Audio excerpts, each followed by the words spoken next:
tonight. Doug Mitchell and his wife Mitzi, and I think I missed one other name, who are members of the Barker family and are representing the family officially with us tonight. Would you stand up, please, and be acknowledged?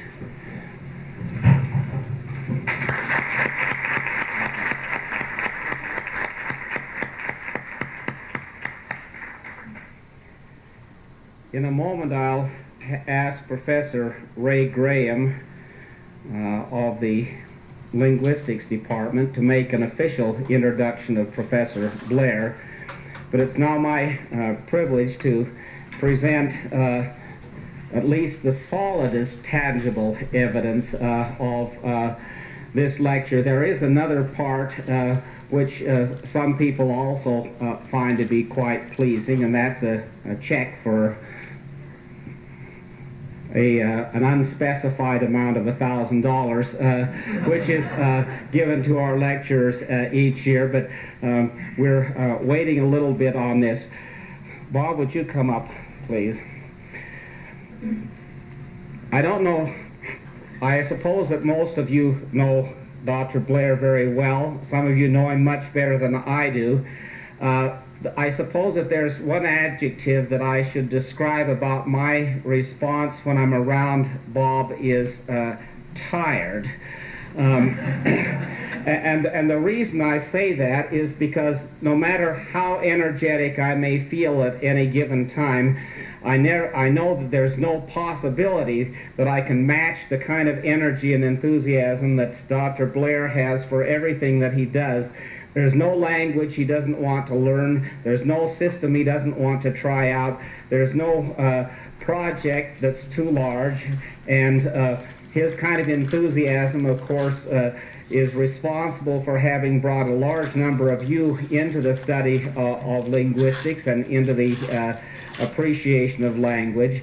But I want to thank him on behalf of the College of Humanities and to present this plaque now as the James L. Barker Lecturer.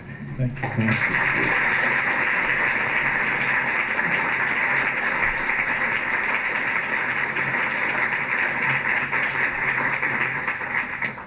We'll turn the time now to Professor Graham for an official introduction, and then I think the two of us can sneak down and listen to Bob.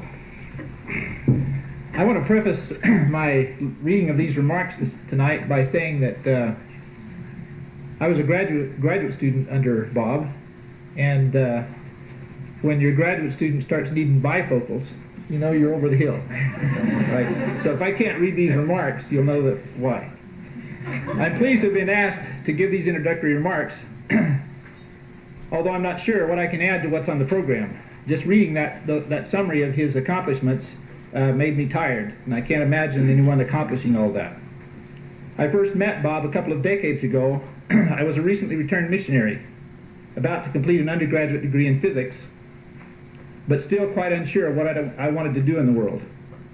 Bob was the head of the newly created linguistics program, which was then a part of the English department. I met with him to find out how the study of linguistics and language could help me to prepare to be of service in the world. And that meeting, it turned out, was a major deciding factor in the course of my life. A year later, I found myself on an airplane with Bob and another graduate student headed for Paraguay to develop some teaching materials for the government in a language called Guarani that, at that time, didn't have a standard orthography. Once in Paraguay, I was able to see at firsthand what a field linguist does and how he goes about his work. I was appalled at how rapidly Bob was able to get into the language, how quickly he learned it and learned to use it, how quickly he was able to see the structure of the language and to divine its morphology and syntax, how efficiently he was able to use native informants. I was also amazed at what a tireless worker he was, as was mentioned by our dean. It was not uncommon for him to be up at 3 o'clock in the morning while the rest of us slept, working diligently at his task. This, I discovered later, was not just what he did in the field. As a graduate student, a few times when I had to get up or spend the entire night working on a project, I found that he routinely was up by 3 or 4 o'clock in the morning working in his office. Another of Bob's admirable characteristics, which I observed over the years, is his inquisitiveness. He reads voraciously. I've hardly seen him a time when he didn't have a new book in his hand. As a young graduate student, this made a tremendous impression on me. A final characteristic which I want to mention about Bob is and epitomizes him as a scholar, is his openness to new ideas. As a matter of fact, he is so open to new ideas that some of us more fossilized learners are sometimes tempted to label it gullibility. He's constantly studying and experimenting with new ideas and methods of teaching language. This openness and willingness to withhold judgment has gained him the respect of both scholar and practitioner alike. In conclusion, I appreciate Bob not just for the things that I've mentioned above, but above all for the person that he is, the great commitment that he has, his commitment to his family, to the gospel, to the mission of BYU, and to the profession. Thank you.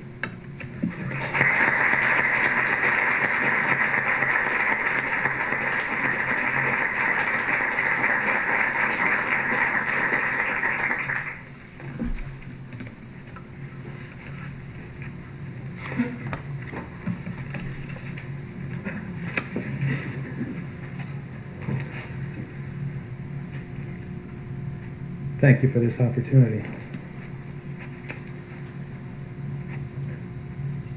As I mentioned, Santa Barbara, I'm sure that the ears of the Mitchells prick up because they grew up in Santa Barbara.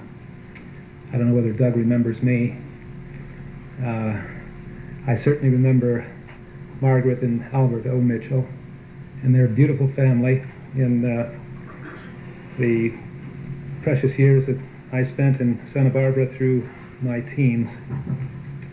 Need to get that mic a little closer to your mouth. Try it there. All right. Can you hear me? Like most teenage boys in the 1940s, I became fascinated with the explosive thrust of technological progress during the war. Toward the mid-1940s, when I first heard of our new fighter plane, the P-80, powered by a jet engine, I couldn't imagine how it was propelled. The whirling blades of a propeller pulling an airplane forward by cutting through the air I could grasp. But I couldn't figure what would generate the thrust of a jet engine, particularly to get off the ground. Then in about 1946, the mind-boggling experience came. As I was walking one mid-afternoon through Rocky Nook Park, Doug, do you remember Rocky Nook Park, near the old mission? I heard a thundering sound overhead, unlike anything I'd ever heard before. Looking up, I caught a glimpse of a P-80 shooting by above the trees like a silver arrow. I'll never forget the excitement that moment brought this 15-year-old boy, who had watched wide-eyed as P-51 Mustangs, P-38 Lightnings, and other storied aircraft of World War II staged mock combat high in the blue over Santa Barbara. From what I'd heard, the P-80 could outstrip the swift Mustang and the sleek Lightning by about 200 miles an hour. Could fly at higher altitudes where the thin air offered less resistance, less drag. And at times it could catch the continental jet stream for a costless additional boost in speed. We were into speed, my generation, and that day for me, the future had shown itself, and the terms quantum leap took on new meaning. Well, despite my fascination with technology, I went off to BYU and enrolled in a Russian 101 class taught by David Law. I had previously had a scholastic experience, 2 years with Latin, another 2 years with French. My mother was a Spanish teacher. But I had yet to find out what it was to really fall in love with a language. That happened in the Russian class. The study of Russian filled my days for almost 2 years. I couldn't get enough of it. I felt I was learning it at breakneck speed. All along, my hopes were that I could serve a mission in Russia. Then in 1950, I received my call to the Finnish mission. Now the commitment and energy that I had put into the study of Russian had to be transferred to learning Finnish. Before departing, I received a set of elementary Finnish lessons developed by Phillian B. Robinson. I won't have you stand up, Phil, but thank you and the Lord for those lessons. Like the text in Russian 101, the Finnish lessons were quite traditional in methodology, but I liked them. By the time I arrived in Helsinki, with some help from a Finn that I located in Santa Barbara, I had worked through all 40 lessons. I had already begun to love this wonderful language just as I did Russian. What happened in the next 2 months astonished me, and I've thought of it many times since. By the end of my first 8 weeks in Finland, I realized that I knew more Finnish than I knew Russian. I could read it, write it, speak it, and understand it better than I ever had after the tremendous effort that I had expended on Russian. Now my learning seemed to be jet-propelled. In learning Russian, I'd been flying a P-51 at low altitude into the wind. In acquiring Finnish, I was flying a P-80 at high altitude with the continental jet stream in my favor. There was some new principle operating here, something I did not understand. What in the world was it that made it possible to enjoy such an increase in learning power? What was it that opened the doors of my mind to this language? What was it that pushed that throttle to full power and then turned on the afterburner? Was it the added dimension of language use among the Finnish people? Was it the gift of tongues? While I would never deny the precious and indispensable spiritual gifts which are given to missionaries, I sensed there were other dimensions of missionary language learning which, if understood, would help us understand more of the nature of adult second language acquisition in general. And from that time to the present, I've been working to increase my understanding of how it is that under certain conditions, learning progresses slowly, unsteadily, and only with conscious effort, while under other conditions it flows almost without impedance. For most of these years, I've been exploring various ways and means of bringing about more efficient learning, akin to that which missionaries experience in their first months. My experience with Finnish had given me an inkling of the possibilities of accelerated learning, but I had no clear notion of what the limits might be. A hint that the limits were beyond what I had imagined came from reading about stage-performing mnemonicists who in a crowd this size could pick out 15 or 20 people, get their name, telephone number, ID number, address, and 60 minutes later give them back one by one. Then I learned of some unschooled Yugoslav villagers in a famous study by Alfred Lord. Thank you. These people entertained in taverns at night, and they had in their repertoire enormous, extremely long poems, epic poems. Probably their tradition of singing in the taverns went back at least to the time of Homer, 3,000 years back. Well, the amazing thing that he found, that he wrote about in his study, one of the amazing things, it was also amazing. One of the amazing things was that in his study of the master bards, they could hear a new selection, a new epic poem sung through the night, And never having heard it before, it's new to them, but the next night perform it themselves. Virtually verbatim. Now these were illiterate villagers, unschooled. Shades of Ripley's Believe It or Not. Well, one of the lessons that I took from this is that we place, probably in our culture, and in all cultures, we place arbitrary limits on ourselves by what we think we can do.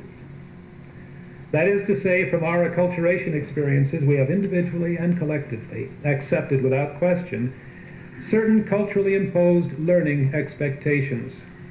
And these acquired cultural norms have a governing, dictating effect on our learning efficiency. For example, how fast and how far we can go in learning a language. We limit ourselves by our perceived norms, our self-imposed expectations, our sense of what is possible for us to do. From Eugene Nida, I learned of African societies where villagers, adults, learn several languages and think nothing of it.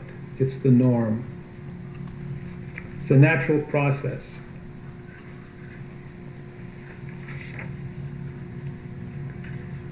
In the mid-1960s,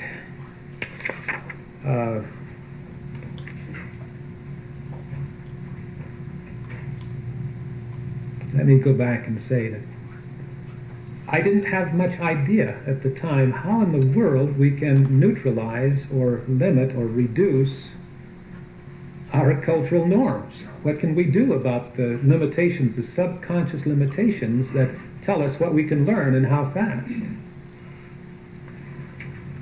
But I was interested in the problem of learning, interested in speed and efficiency and power.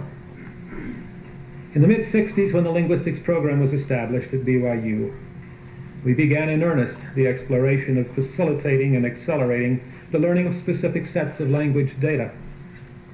Our goal was to make easy what is perceived at first as very hard. We set out to find how much learning we could bring about in a given unit of time. We reasoned that in packing more learning into each unit of time, we could increase the rate of learning and significantly shorten the long-term process of acquiring a language. The only way we could see in doing this at the time was through experimentation with methodological innovations. Things we could do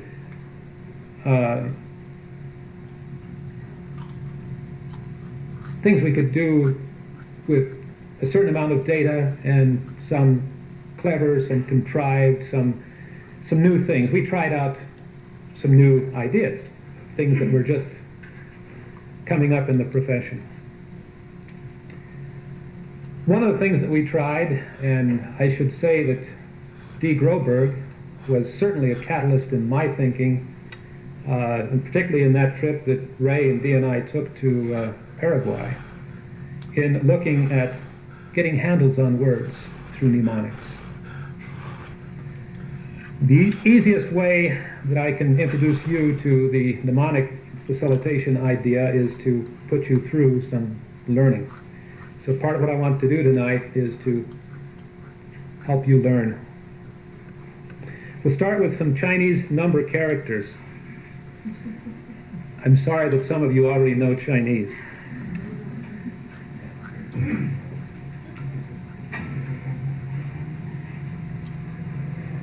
You can see that these are very easy to learn. Probably you have them learned already.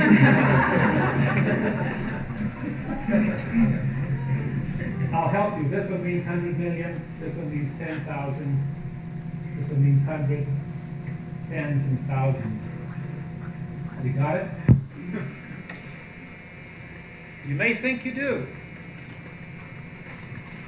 And the first 10 times you go through this and then find that you've forgotten, you may keep thinking that by going through it more and more times, you'll arrive and they will be yours.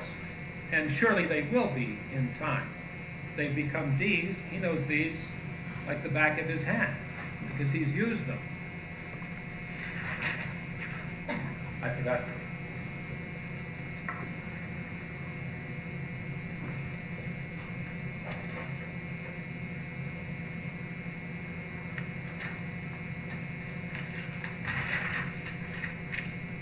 Here they are again. See what we can find in these that will help us hold on to them. Let's start with the highest number. It's right here. And it's 100 million. When this character was invented, a long, long time ago, the Chinese who invented it lived in caves that were inhabited also by snakes. Hundreds of millions of snakes they saw about them, and they ran from them. Can you see this man running from the snake? It may help you to see another picture of this right here. Can you see that? 100 million snakes. And you can draw this in your mind, or with your finger in the air, the man with the stem for a leg, vertical stem, and then the snake creature. What does it stand for? 100 million. 100 million, because how many snakes were there? 100 million. Well, unlimited snakes. If we look at the next character here, you know what this stands for, right? Didn't you learn? This is 10,000. And you can see that this is a spear thrower in an ancient Chinese army of 10,000. A division of 10,000 spear throwers. You need to see it a little bit clearer. Perhaps I can show it to you this way. You see the spear thrower? And you see the character here that stands for 10,000. What was this character here? 100,000. And what is this character here? 10,000. Yes. The others are much easier. Here is 100. You can see it's a window with a squeegee to clean the window. You have to clean a window 100 times a year with a squeegee. Can you all see the squeegee with the handle curved down and the window? What does it stand for? 100. And what is this? Running man with a snake. And what is this? 10,000. Division of spear throwers in the Chinese army. This is very simple. This is two hands together, standing for the number of fingers, 10. The Romans just tipped it over and made it X for their 10. They left out the fingers, but we can count them because we know they're there with the arm.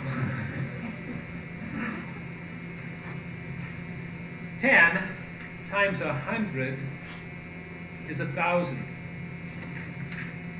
If we take 10 and take the handle off the squeegee bar to make the multiple of 100, that's all they have to take, just that one little multiple. There we have how much? 1,000. Let's review. What is this? 100 million. 100 million. And this? 10,000. How about this? 1,000. Handle the squeegee bar over the 10, right? And this?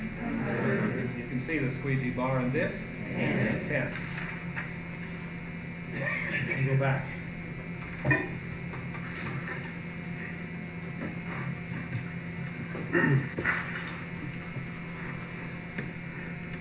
Using this kind of mnemonic results in a considerable economy of learning effort. The economy is seen in the retention more than in the time, the effort that one puts into learning it. But this creates a different order of learning.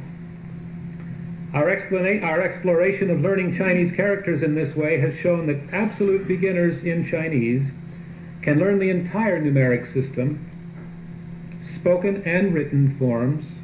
I didn't give you the spoken forms of these, but they can learn all the characters and all the spoken and written forms in less than 2 hours.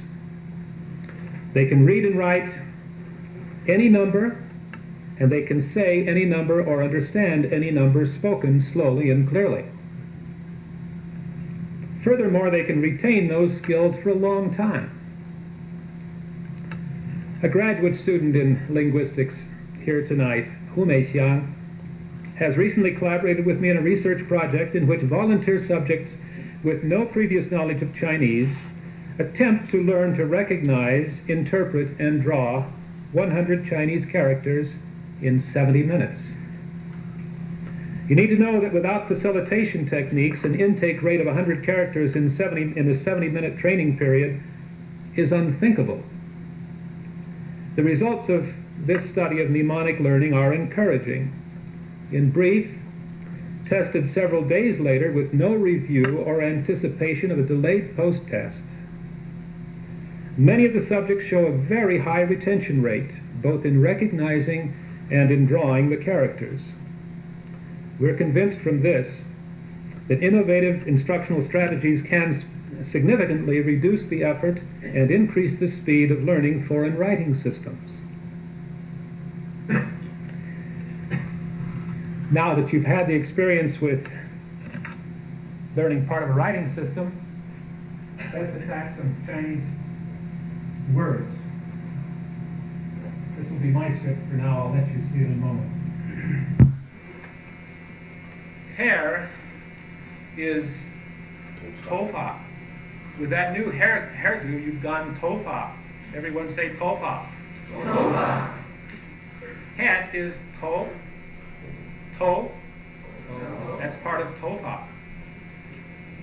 In English, that's your toe. In Chinese, this is your toe. It's just the reverse. What is hair?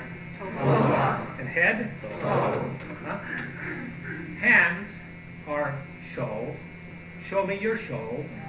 Yeah. Show. Show me your show. What's head? Hair? Show. Nose is beads. Don't put beads up your beads. Beads, please.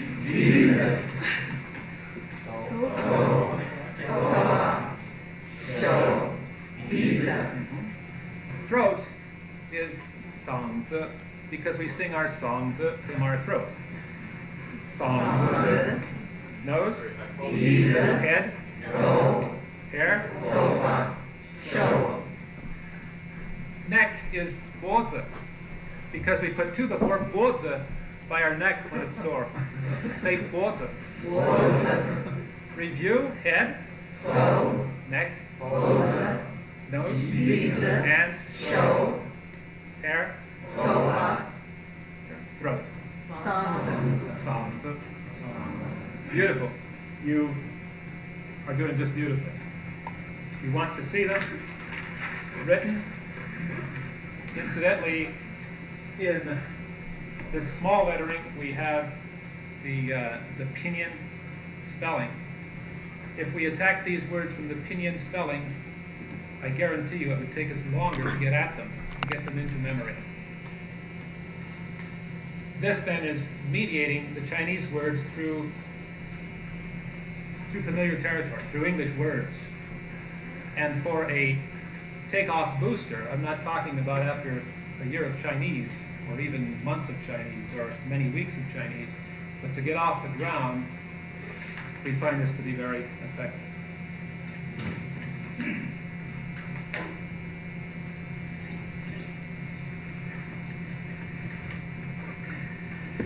Now, it's no challenge at all to learn at the rate of 3 items an hour. In 2 hours, you would have 6 items. We've already learned 6 words in just a few minutes, or learned at them.